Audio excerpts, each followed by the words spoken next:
Boa noite, caros ouvintes. Estamos começando nesta terça-feira, 18 de novembro de 2025, em nome do Pai, do Filho e do Espírito Santo, o programa Kairos Tempo de Graça, de número 969.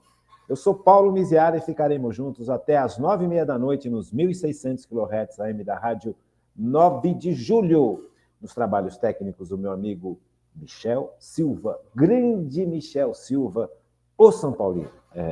Grande Michel. Como é que vai a sobrinha, Michel? Michel já é titio. Grande Michel Silva. Estamos começando, graças a Deus. Quero agradecer, evidentemente, sempre em primeiro lugar, né, a Deus, porque graças a Deus nós podemos estar aqui. A providência de Deus permite essa realização desta formação constante, muito importante para os tempos em que nós estamos vivendo. Então, eu agradeço demais à Paróquia Nossa Senhora do Brasil por manter esse nosso programa no ar. Agradeço, na pessoa do meu amigo Michel Silva, toda a equipe da Rádio 9 de Julho, e agradeço a você de uma forma muito especial. Muito obrigado pelo carinho, muito obrigado pela presença, pela constância, pelas intercessões, pelas orações que vocês fazem e pela paciência, Deixa eu ler aqui para vocês os comentários que chegaram no dia 5/11, quarta-feira retrasada. Vamos lá, vamos ler aqui. Selma Caires Neves. Boa noite, doutor Paulo. Em constante oração pelo Kairos. Muito obrigado, Selma. Sempre muito gentil, né? Por sua vida e por cada um de nós que participamos dessa evangelização preciosíssima. Muito obrigado. Obrigada, ela fala. Realmente é uma oportunidade única que nós temos, viu, gente?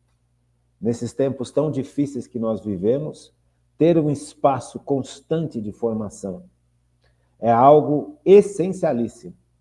Nós vamos falar um pouquinho mais sobre isso no programa de hoje, porque se você prestar atenção no mundo ao nosso redor, as situações que estão acontecendo no mundo, nós vamos percebendo que há uma realidade de opressão brutal contra o catolicismo. Uma opressão que é visível e uma opressão que não é tão perceptível. E essa realidade está ficando cada vez mais clara e cada vez mais incisiva. Você vê os fatos, né? As eleições que estão acontecendo em vários países.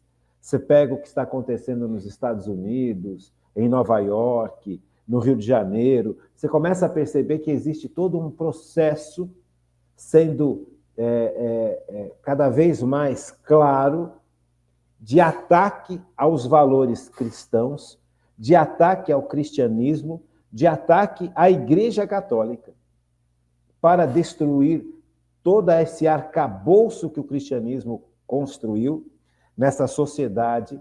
O cristianismo formou uma sociedade que foi extremamente vitoriosa em muitos aspectos. Alguns outros aspectos precisavam ser melhorados, mas essa sociedade baseada no cristianismo está sendo profundamente dinamitada. Está se construindo uma sociedade sem valores cristãos. Então, é importantíssimo que a gente possa não só perceber essa realidade, mas combater essa realidade de uma maneira amorosa, sem guerra, sem ataques, mas intensificando os valores cristãos, intensificando os conceitos que Jesus nos deixou. Então, é uma das facetas desse programa, e eu acho que é importante que a gente tenha isso em mente, pelo seguinte, porque se nós não conhecemos os valores cristãos, se nós não conhecemos a base cristã que sustenta a sociedade, a gente perde muito como vida, como estilo de vida, porque essa sociedade está sendo destruída. Então, nós precisamos aprender a defender esses valores, compreender a importância desses valores e lutar por esses valores. Lutar de que forma? Formando os nossos filhos, os nossos sobrinhos, os nossos netos, os nossos jovens nas nossas paróquias. Veja, o cristianismo ele não é só uma realidade que acontece dentro da igreja. Você percebe? É necessário que tudo aquilo que acontece dentro da igreja seja base para sustentar e formar uma sociedade justa, uma sociedade equilibrada, uma sociedade onde os valores cristãos são vividos de forma feliz e providente. Então, acho que é muito importante a gente entender esse processo e é muito importante a gente lutar por esse processo, porque esse processo está sendo dinamitado ao extremo. Dinamitado ao extremo. Então, é importante que a gente tenha essa perspectiva histórica e real. Tá bom?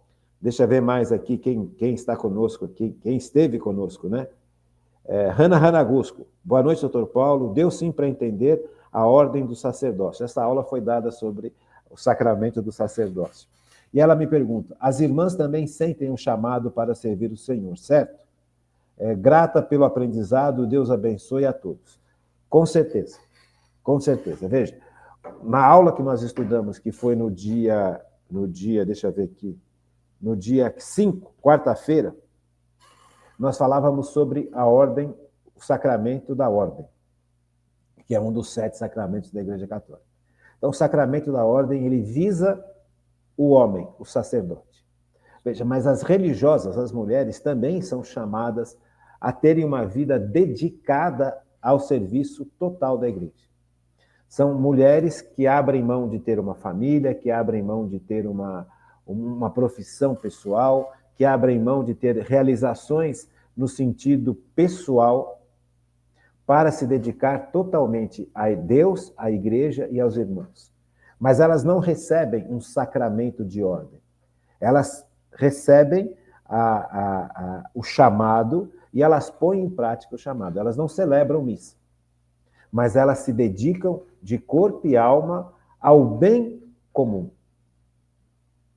a cuidar daqueles que não têm recursos, a cuidar daqueles que são mais fragilizados, a trabalhar em prol da igreja. Então, isso é super importante e é um chamado maravilhoso.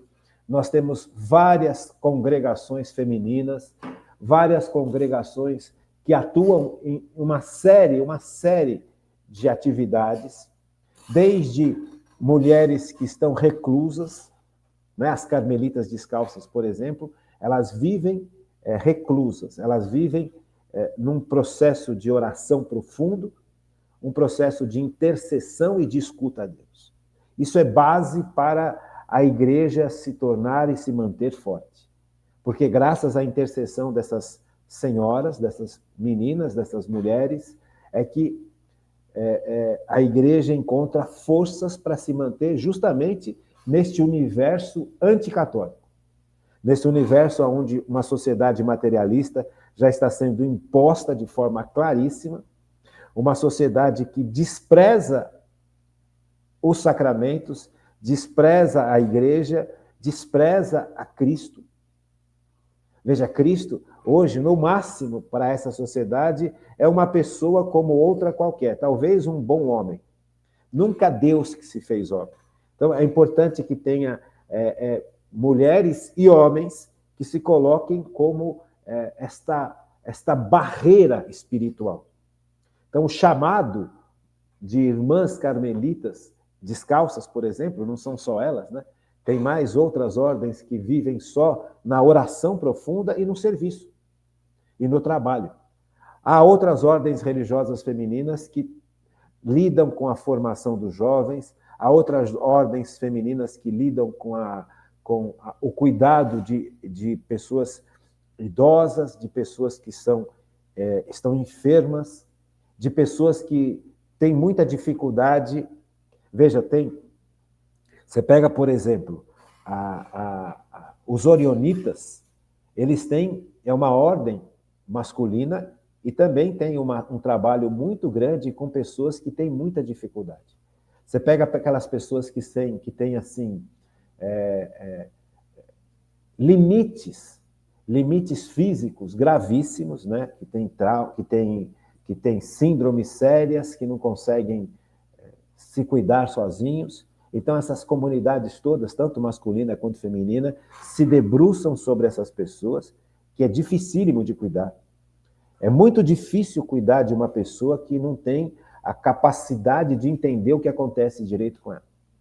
E você tem homens e mulheres que se dedicam a essas pessoas dentro da igreja. Então você tem uma série de ordens religiosas, masculinas e femininas, trabalhando em favor da igreja. Então, com certeza, as ordens religiosas são extremamente importantes. Tá bom, gente? O que mais? No dia 5, quem mais me chegou? GM Hansten Procópio. Boa noite, doutor Antônio Paulo Maroniziara. Paz e bem, muito obrigado, GM. Zé Roosevelt Matos, meu amigo Zé Roosevelt Matos. Boa noite, doutor Antônio Miziara. Paz e bem, muito obrigado, Zé. Marlene dos Reis, sempre conosco e sempre propondo gratidão, sempre exalando gratidão, sempre louvando a Deus com essa importante perspectiva, gratidão. Cultivar a gratidão nos nossos corações. E a Magda Gonçalves Barbosa, sempre conosco. E muito obrigado, Magda, por você publicar nas suas redes sociais os nossos programas, assim como o Zé, assim como o GM Procópio. Então, agradeço muito a todos vocês que, ao escutarem esse programa, publicam nas suas redes sociais. Muito obrigado, viu, gente? Do fundo do meu coração. Então, rezando sobre a nossa formação, porque é importante nós estarmos atentos ao que Deus pede, né? Então, rezando sobre nossa formação, nós fizemos um resumo da ação do Espírito Santo, tanto na vida de Cristo, quanto na vida da Virgem Maria, quanto na vida de São José, dos apóstolos, da igreja. Vimos a ação do Espírito Santo nos sacramentos.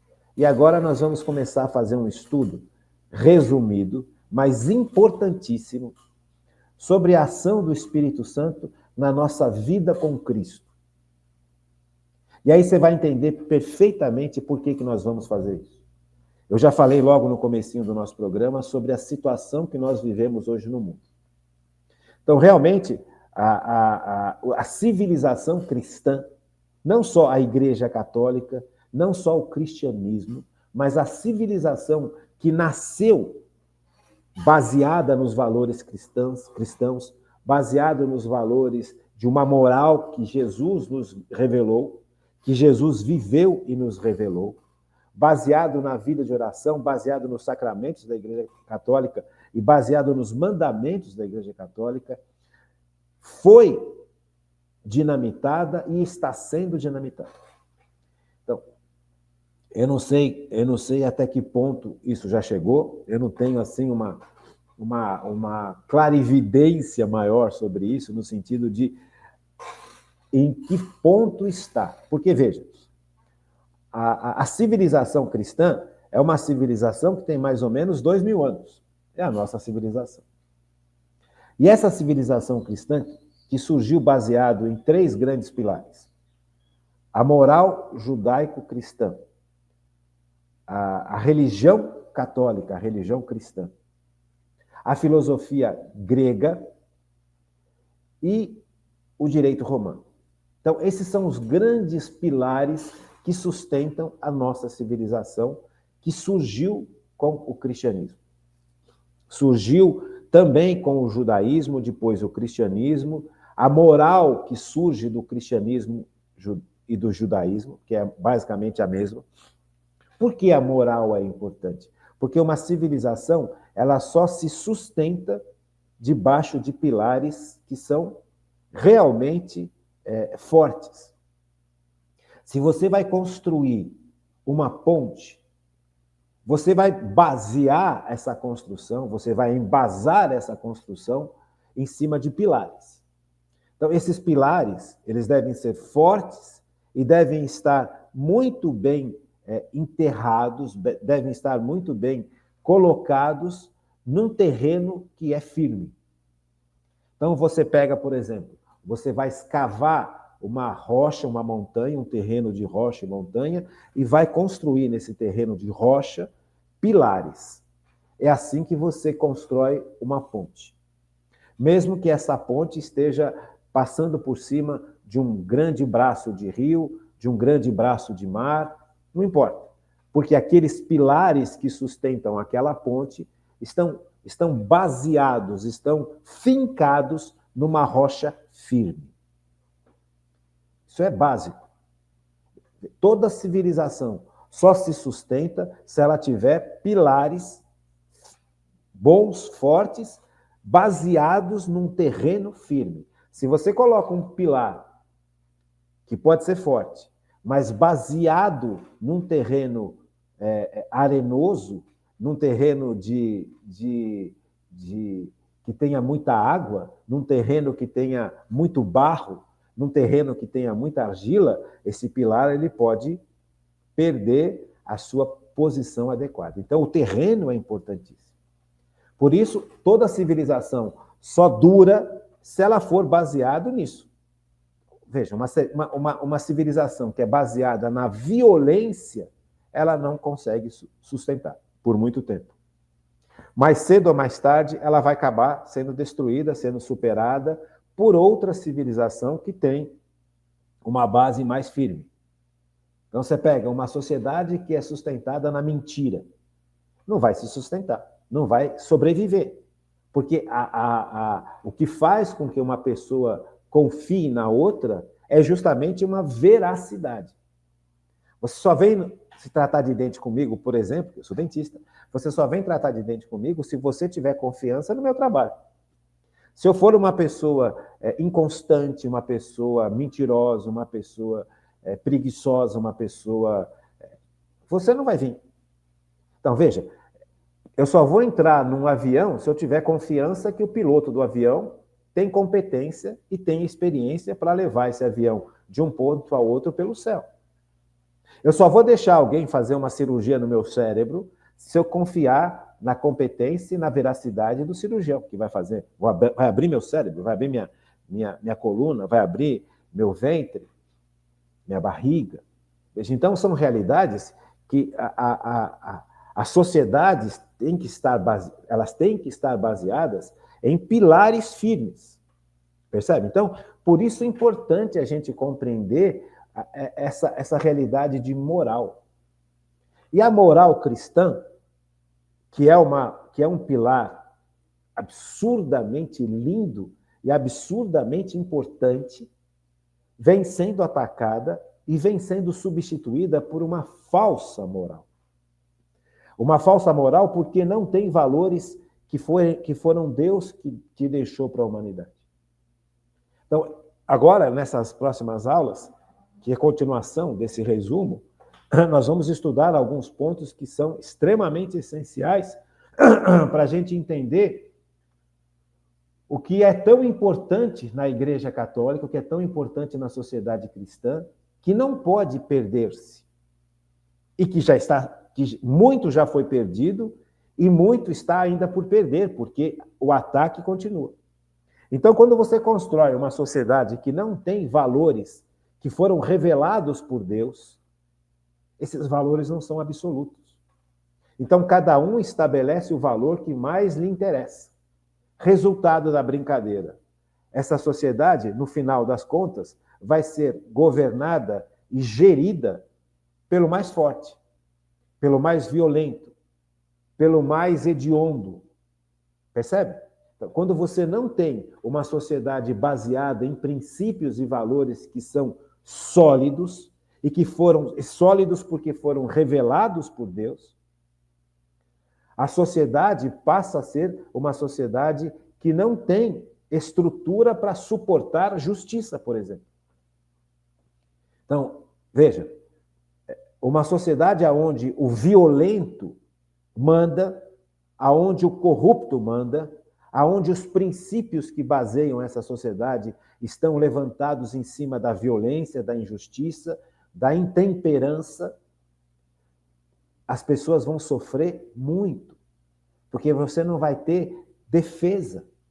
Você não vai ter uma defesa apropriada, você não vai ter os seus valores mantidos. Então, é uma sociedade que está sujeita a auto-implodir.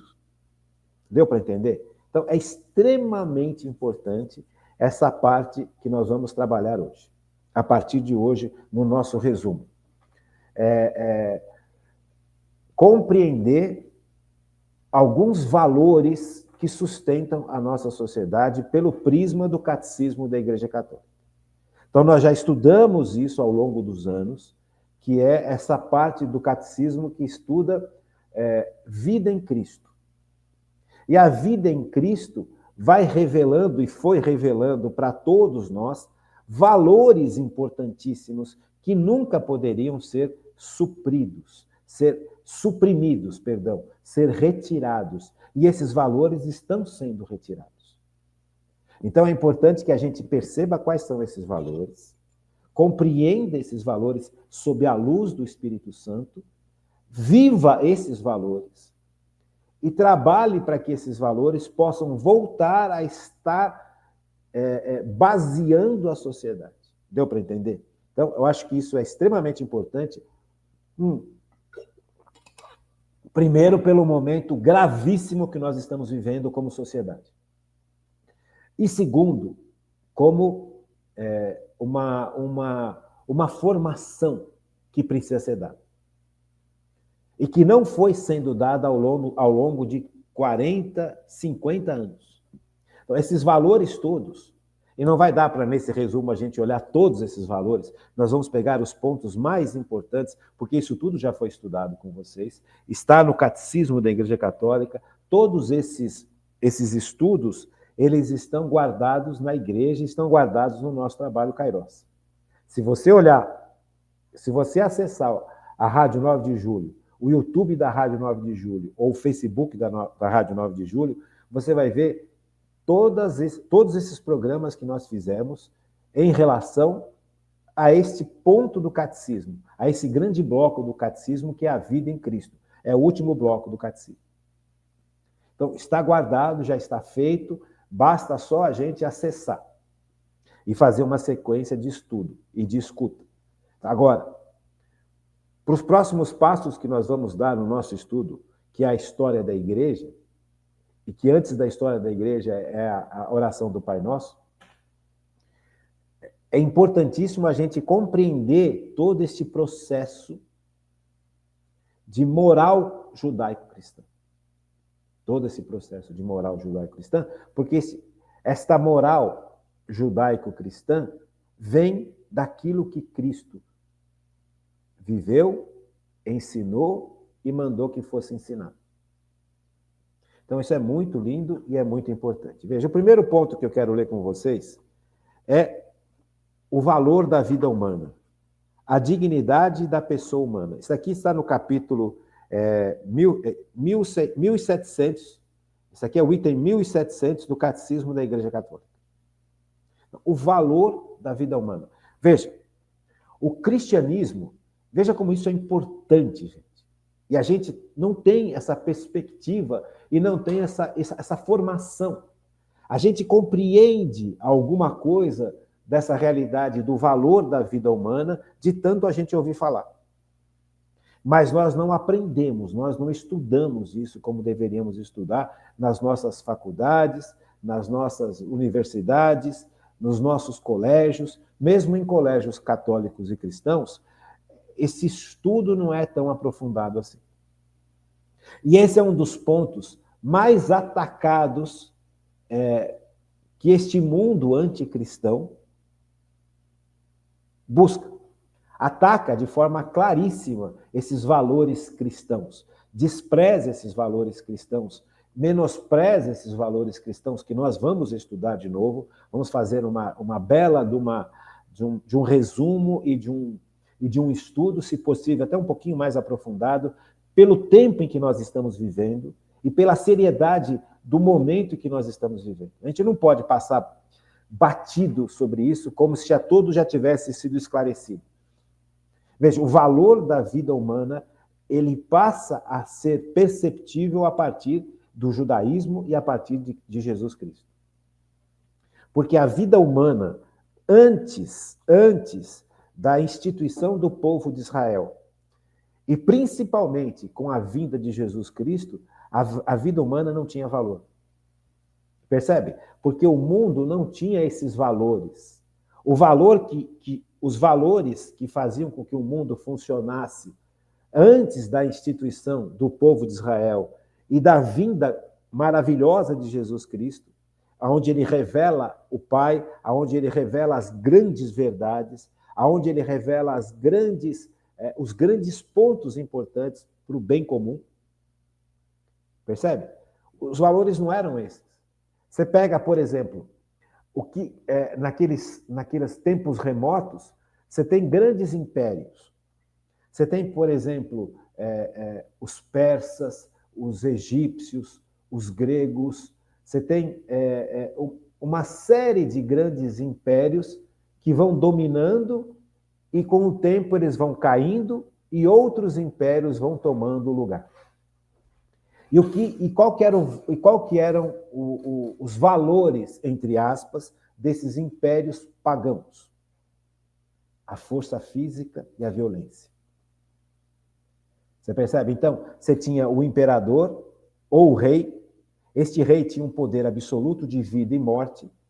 E quem não se subjugava a esses reis ou imperadores, ou era morto, ou acabava escravo, ou era completamente desprezado. Então, o ser humano, como ser humano, não tinha valor nenhum.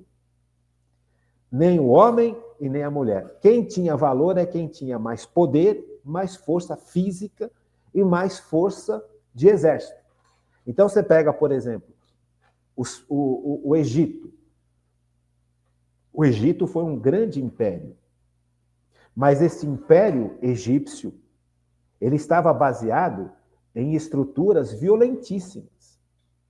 Ele dominava as outras nações, ele invadia as outras nações ao redor dele, matava, destruía e fazia com que quem interessasse a eles se tornasse escravos. Então, o ser humano não tinha valor por si.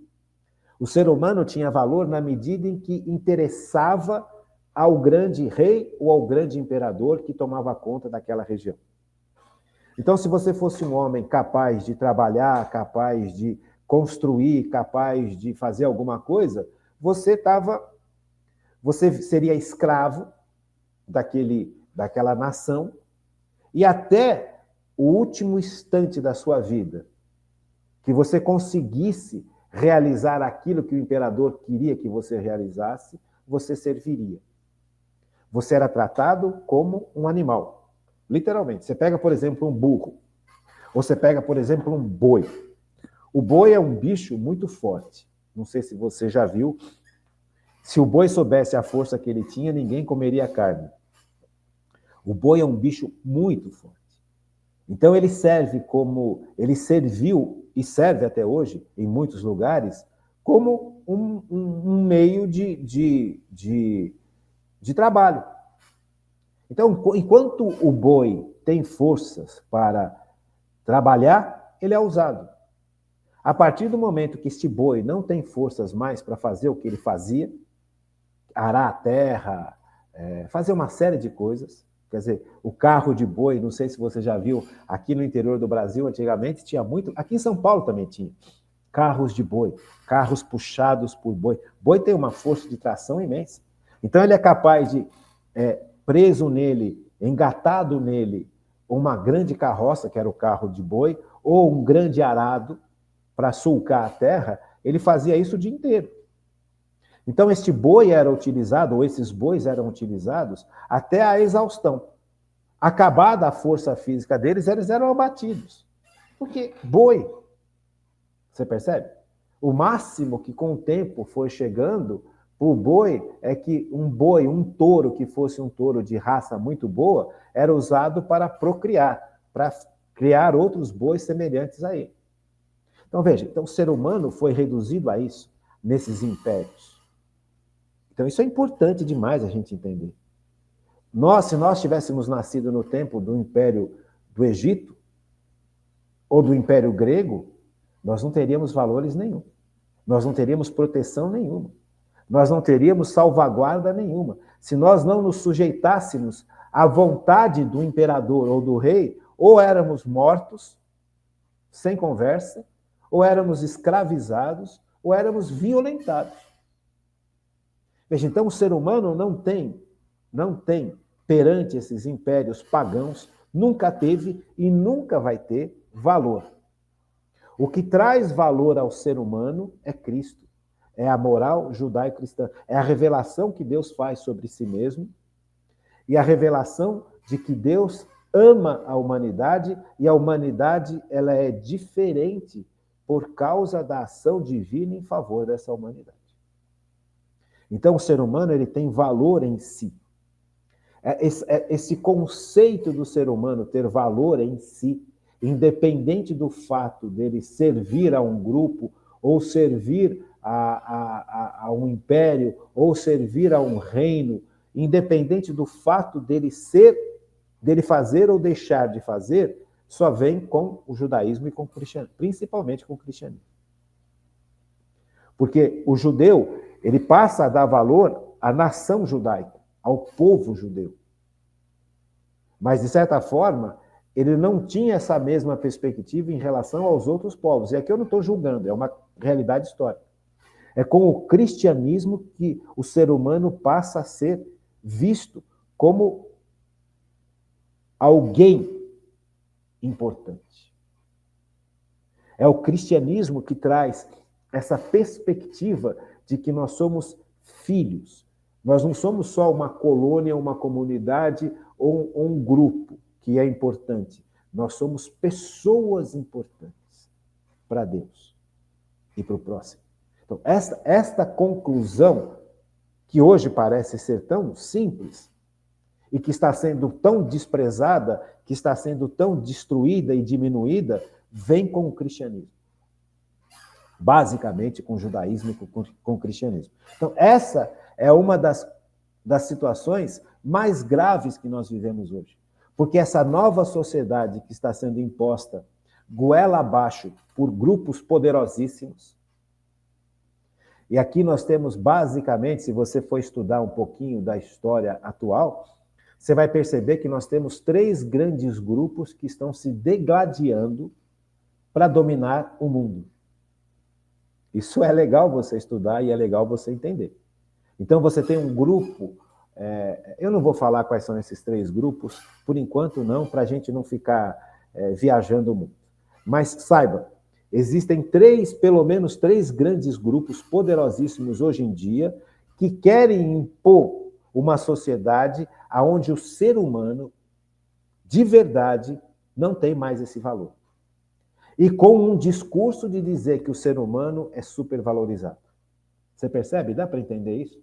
Então, veja, qualquer um desses 3 grupos grandes que estão buscando dominar o mundo, ora eles trabalham juntos, ora um ataca o outro, ora eles voltam um com o outro, contra o terceiro e vice-versa. Então, esses 3 grandes grupos, eles têm um discurso em comum de valorizar o ser humano, de construir uma sociedade onde o ser humano reine de forma absoluta. Mas, no fundo, não passa de uma narrativa mentirosa ao extremo. Porque eles usam o valor do ser humano como bandeira. Mas, na realidade, eles querem fazer com que, de novo, se torne muito parecido com o tempo pagão. Com os reinos pagãos, com os impérios pagãos, onde o ser humano não valia nada. Enquanto ele é útil, ele serve, depois ele é descartado. Então, isso é muito importante.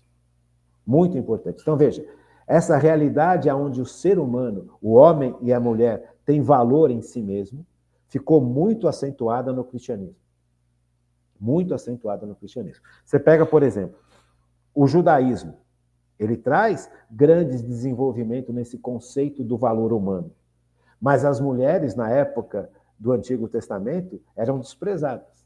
Tanto é que elas nem contadas eram nas grandes manifestações. Você pega, por exemplo, quando Jesus faz um discurso, e quando Pedro faz um discurso, por exemplo, em Pentecostes, que ele está cheio do Espírito Santo, e abre as portas do cenáculo, e vai e enfrenta aquele que eles tinham morrido de medo, que eram os judeus, e ele afronta aqueles judeus, falando, olha, esse povo aqui não está bêbado, esse povo aqui está cheio do Espírito Santo. A promessa da vinda do Espírito Santo aconteceu. O povo de Israel esperava que o Espírito Santo fosse derramado. Então, São Pedro, naquele instante, movido pelo Espírito Santo em Pentecostes, porque eles estavam fechados num cenáculo, numa sala, ele abre as portas, porque eles estavam morrendo de medo desses judeus. Porque esses judeus também participaram da condenação de Cristo. E eles, apóstolos, sabiam que Jesus era Deus. E eles viram o que fizeram com Jesus. Então eles estavam morrendo de medo, porque eles sabiam que eles seriam mortos. Da mesma forma que mataram Jesus. Tanto aquele grupo de judeus, não todos os judeus, mas aquele grupo de judeus, que fazia parte dos fariseus, dos saduceus, os romanos. Veja, aquele grupo, para aqueles grupos não interessava Jesus. Então Jesus foi morto. Só que os discípulos sabiam que Jesus é Deus que se fez homem. Então, se eles viram, aqueles 12 viram o que fizeram com Jesus, eles sabiam que seriam massacrados por essas mesmas forças. Tanto é que quando nós estivermos estudando a história da igreja, nós vamos estudar justamente essas perseguições que os discípulos também sofreram. As primeiras perseguições que os discípulos sofreram não foi pelos romanos, não foram os romanos, foram grupos de judeus que não aceitavam o cristianismo. Você percebe? Depois vêm os judeus. Primeiro acontece os cristãos, eles estavam misturados no comecinho da igreja com a sinagoga, com os judeus. Com o tempo, o discurso cristão foi afetando aquela visão judaica da sinagoga. E aí começou a haver uma separação. Começou a aparecer os cristãos separados dos judeus. Para os romanos, era tudo a mesma coisa, mas dentre eles, entre os judeus que aderiram a Cristo e aos judeus que não aderiram a Cristo, começou a haver uma separação. E a partir dessa separação, perseguição. São Paulo era um exemplo de perseguidor aos cristãos. Então, essa realidade nós vamos precisar estudar lá na frente, quando nós estivermos estudando a história da igreja. Isso é importantíssimo. Mas você percebe, então, esse começo da igreja foi muito doloroso. Esse começo da igreja foi muito difícil. Então, nós precisamos entender todo esse processo. Veja, a partir do momento em que Jesus começa, a mensagem de Jesus começa a se espalhar, a mulher passa a ser vista de uma outra forma. Tanto é que quando Pedro faz o discurso, e a Bíblia fala, olha, tantas mil pessoas se converteram. Eles não contavam nessas 1000 pessoas as crianças e as mulheres. Percebe? Então veja, a mulher não era considerada nem gente. O que faz com que a mulher comece a ser considerada gente? Em primeiro lugar, a ação do cristianismo e o exemplo da Virgem Maria. A partir da ação evangelizadora do cristianismo no próprio meio judeu e depois nas colônias judaicas ao redor do mundo, porque os judeus já tinham se espalhado pelo mundo por várias situações que nós vamos estudar lá na história da igreja. Então, aos poucos, o cristianismo foi chegando nessas colônias judaicas depois de Jerusalém, fora de Jerusalém, e levando esses conceitos maravilhosos de que o ser humano é importante, de que o ser humano é digno, de que o ser humano vale. Percebe? Então, essa transformação, ela é absolutamente dependente do cristianismo. Porque foi a partir do cristianismo, a partir da evangelização cristã, tanto em Jerusalém, como naquela região próxima, né? Samaria e tudo mais, e depois nas colônias judaicas espalhadas pelo mundo, porque começou uma perseguição contra os cristãos dentro de Jerusalém, e eles foram fugindo para não serem mortos. E eles iam aonde? Nas colônias judaicas que já estavam acontecendo pelo mundo afora. E nessas colônias judaicas eles foram pregando o evangelho. E junto com o evangelho, o ser humano foi entendendo o seu valor perante Deus, tanto dos homens quanto das mulheres. E aí entra profundamente o exemplo realmente da Virgem Maria. A mãe de Deus. Veja, quando a igreja define que a Virgem Maria é a mãe de Deus, gente, isso é imenso. Isto é imenso. A gente não tem essa perspectiva hoje, porque nós estamos acostumados a uma realidade completamente diferente, por causa da civilização cristã. O homem e a mulher passaram a ter valor individual por causa da civilização cristã. E é justamente isso que está sendo um dos grandes pontos que está sendo destruído de verdade. Mas o que é mais triste é que é debaixo de uma narrativa que exalta o homem. Mas, na verdade, o que está por trás dessa narrativa que exalta o homem pelo homem pelo homem, não o homem que é imagem e semelhança de Deus. Existe uma violência brutal que quer fazer com que o homem e a mulher se tornem de novo aqueles escravos e serventes do tempo dos impérios pagãos. Por isso a gravidade, e é por isso importante estudar.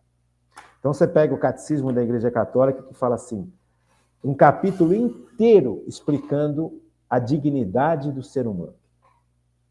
Nós estudamos isso, mas nós não estudamos nesse contexto que nós estamos trabalhando agora como um grande resumo. Então, veja, o próprio conceito da dignidade do ser humano nasce no seio do cristianismo, erradicado, baseado na revelação que Deus faz através do próprio povo judeu. Mas aqui há um limite na atuação da revelação de Deus no povo judeu. O Espírito Santo não foi dado no sentido de agir interiormente em cada pessoa. O judeu tinha a ação do Espírito Santo externa. E principalmente a homens e mulheres que tinham alguma missão importantíssima dada por Deus no Antigo Testamento. Mas o grosso da população não tinha essa ação interna do Espírito Santo. A ação interna do Espírito Santo só foi dada a partir de Cristo. E é o Espírito Santo quem vai iluminando a nossa inteligência para a gente entender a importância dessas realidades novas que Cristo traz, que Cristo revela. Então, veja, a dignidade do ser humano, tão falada hoje em dia e tão mal vivida e tão mal explicada. Percebe? Porque, basicamente, a realidade do ser humano, a realidade da dignidade do ser humano, ela é, em primeiro lugar, o primeiro pilar da dignidade do ser humano é que o ser humano foi criado à imagem e semelhança de Deus. A imagem e semelhança de Deus. Veja, o ser humano, ele é digno por si. Cada ser humano que existe no mundo é digno, porque todos os seres humanos foram criados, todos, sem exceção, à imagem e semelhança de Deus. Veja, este conceito só pode surgir a partir de uma religião única, a partir do judaísmo e a partir do cristianismo. Porque, veja, o que aqueles povos antigos tinham em relação aos falsos deuses? Uma adoração de barganha, uma adoração como que eu posso explicar? De uma transação. Eles não viam, aqueles povos antigos pagãos, não tinham o sentido da paternidade divina, não tinham o sentido da criação divina. O homem foi criado à imagem e semelhança de Deus. Veja, isso não era comum para as religiões pagãs. Esse conceito de que o homem foi criado à imagem e semelhança de Deus vem com Israel, com a revelação que Deus faz de si mesmo e de nós ao povo de Israel e principalmente com o cristianismo. Deu para entender? Então vamos continuar nosso estudo. Veja, então esse ponto aqui, ele é basilar. Esse é um ponto muito básico, que a gente não tem perspectiva. A gente escuta isso, mas a gente não tem essa estrutura de compreensão um pouco mais profunda em relação a isso. Por que o ser humano tem valor? Porque ele foi criado, em primeiro lugar, o primeiro ponto que faz com que o ser humano passe a ter valor individual, não mais como força de trabalho, não mais como comunidade, não, sabe?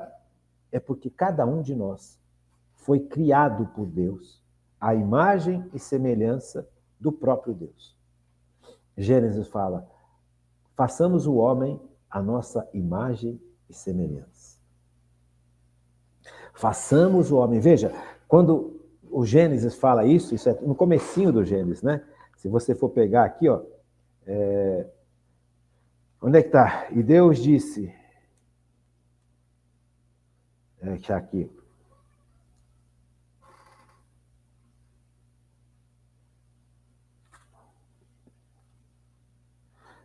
Gênesis 1, 26.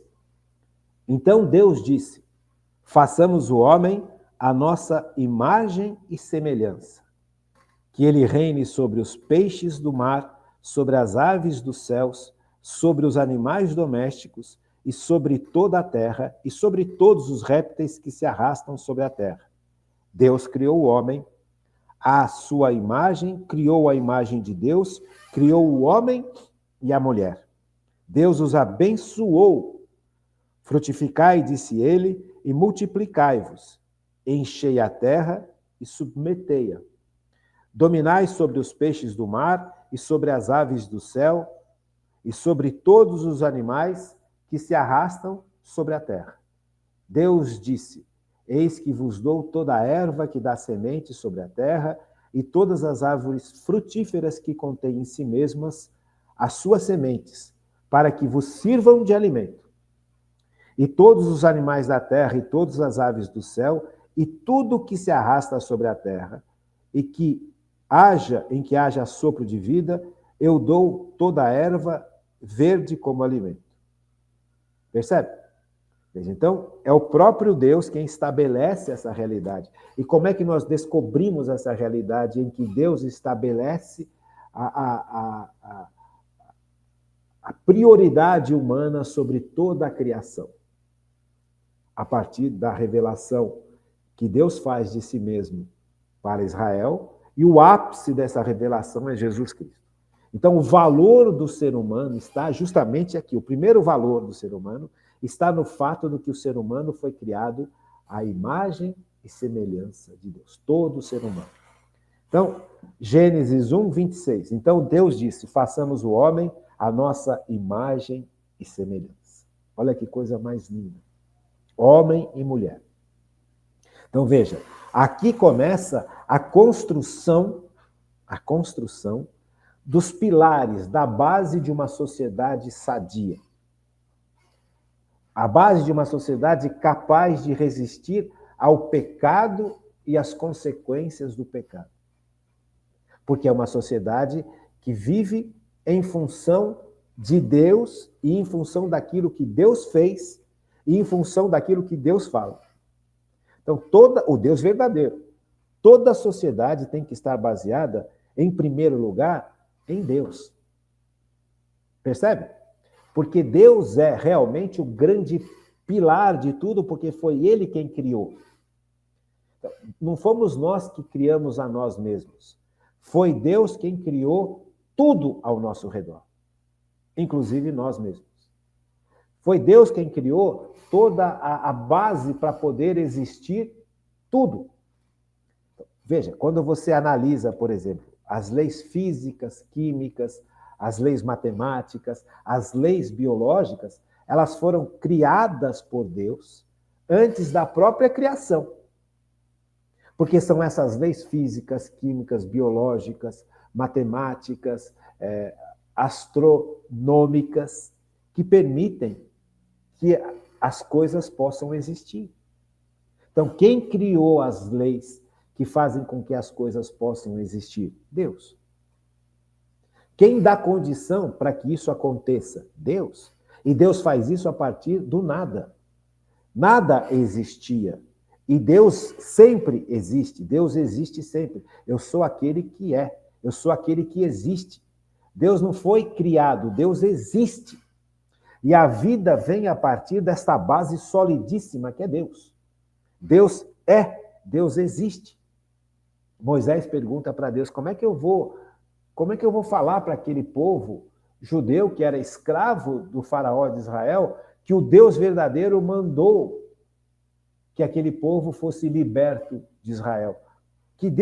Qual Deus que eu vou falar?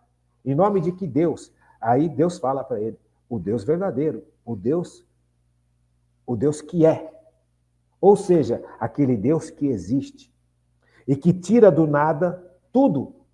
Então, veja, a dignidade primordial do ser humano é que fomos criados por esse Deus. Deus imaginou toda essa criação e Deus pôs em prática essa criação. As leis físicas, quando você estuda física, quando você estuda química, você fica realmente... É difícil. Eu não vou dizer para você que química e física é fácil, não é. Realmente, você estudar química e física é difícil pra caramba. Tem gente que tem muita dificuldade, principalmente quando você traduz as leis químicas e físicas numa linguagem de matemática, em fórmulas matemáticas. Realmente é difícil. Mas por trás dessa dificuldade existe uma realidade sobrenatural, que nós precisávamos enxergar, e isso não é ensinado de forma adequada nas escolas, e nem muito menos nas faculdades e universidades. Por trás de toda a realidade física, todo fenômeno físico, existem leis que foram estabelecidas por Deus. Você pega, por exemplo, 2 átomos de hidrogênio, eles vão se ligar com 1 átomo de oxigênio. Veja, isso é uma lei química. Se você olhar o oxigênio, você vai perceber que o oxigênio, se você aprender a estudar a estrutura do átomo oxigênio, você vai ver que... Você vai ver, não, você vai compreender que existem elétrons que fazem parte desse átomo. Esse átomo é composto de partículas positivas e neutras. Cada partícula neutra e cada partícula positiva também tem as suas características, também tem as suas micropartículas que formam esse aglomerado que nós chamamos de núcleo. Então, hoje, quando você estuda, por exemplo, a química atômica, a química dos átomos, você percebe que é um estudo riquíssimo e que está cada vez mais descobrindo realidades novas em relação ao próprio átomo. Antigamente, eles achavam que o átomo era a menor parte de alguma coisa. Se você pegar, por exemplo, uma madeira e for dividindo a madeira, vai chegar uma hora que você vai encontrar um átomo, que é a menor parte daquela madeira, daquela substância. Então, veja, isso é um conceito muito antigo, que se você pegar o átomo e analisar, conforme o átomo foi sendo analisado ao longo dos séculos, até nos dias de hoje, você percebe que ele não é só a menor partícula. Dentro de cada átomo tem partículas muito menores do que aquela partícula que se chama átomo. Essas partículas têm cargas negativas, que são os elétrons que estão rodando ao redor de um núcleo, e este núcleo tem outras partículas que estão agrupadas, que são positivas, junto com outras partículas que também estão agrupadas, que são neutras, que formam este núcleo, onde os elétrons giram ao redor deste núcleo. Nós não vamos fazer um estudo aqui de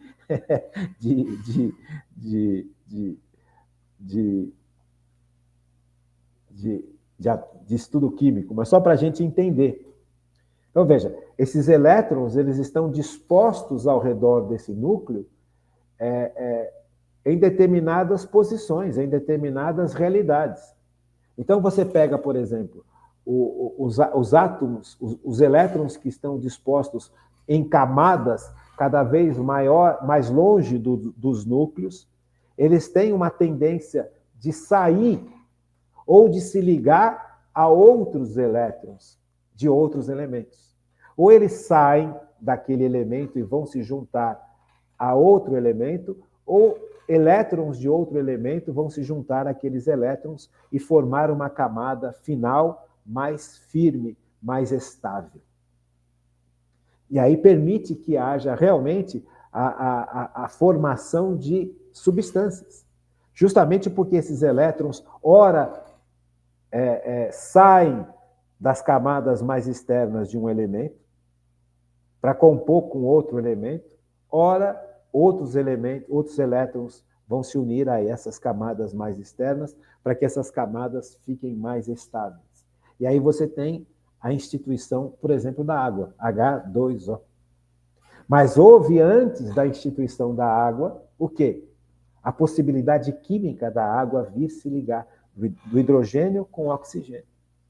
E aí você tem o aparecimento desse elemento água, que é essencial ao ser humano. E isso você vai analisar em toda a química, em toda a física. Se você for olhar o ser humano, analisar o ser humano de forma material, a parte material do ser humano, porque o ser humano é composto de corpo e alma espiritual. A parte material do ser humano é uma reação química. São milhares de reações químicas acontecendo ao mesmo tempo. Essas reações químicas, elas ora produzem proteínas que formam a base material do ser humano, ora substâncias que fazem com que esse ser humano, movido e provido de sistemas interiores, funcionem. Então, a parte material do ser humano é pura química. Tanto é que na faculdade a gente estuda uma matéria chamada bioquímica, que para quem estuda a área biológica, é um terror. Bioquímica, por que é um terror? Porque é muita coisa acontecendo e a gente tem que entender tudo isso para compreender o funcionamento material do ser humano. É pura química. Química biológica, química que acontece no nosso corpo.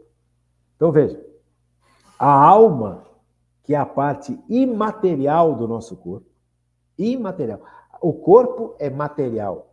A alma, que foi criada por Deus e que se uniu ao nosso corpo, que dá vida ao nosso corpo, que dá forma ao nosso corpo, ela é imaterial.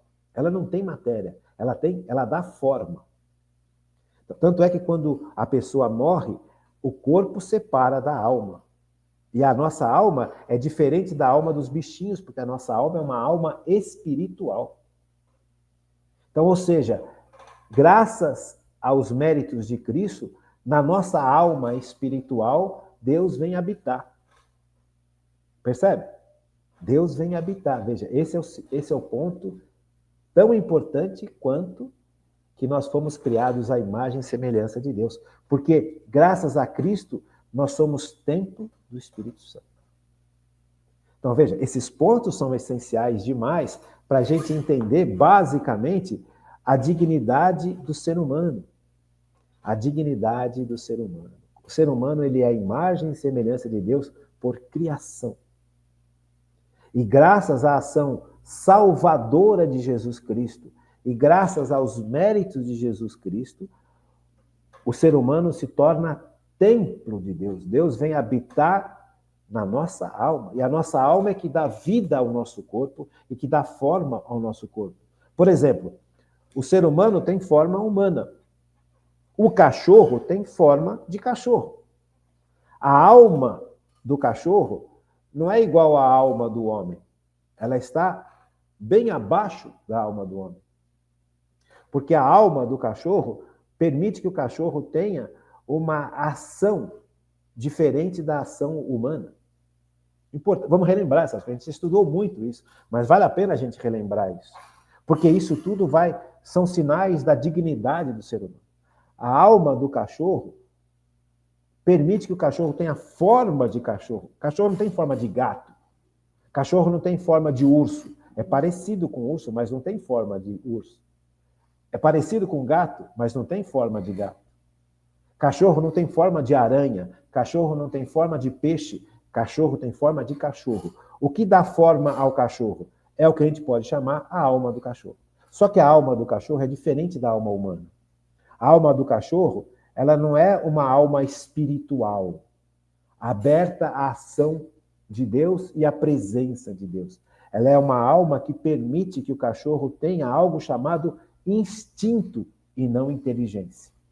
Quem faz com que nós tenhamos a capacidade de ter inteligência e de decidir é a nossa alma.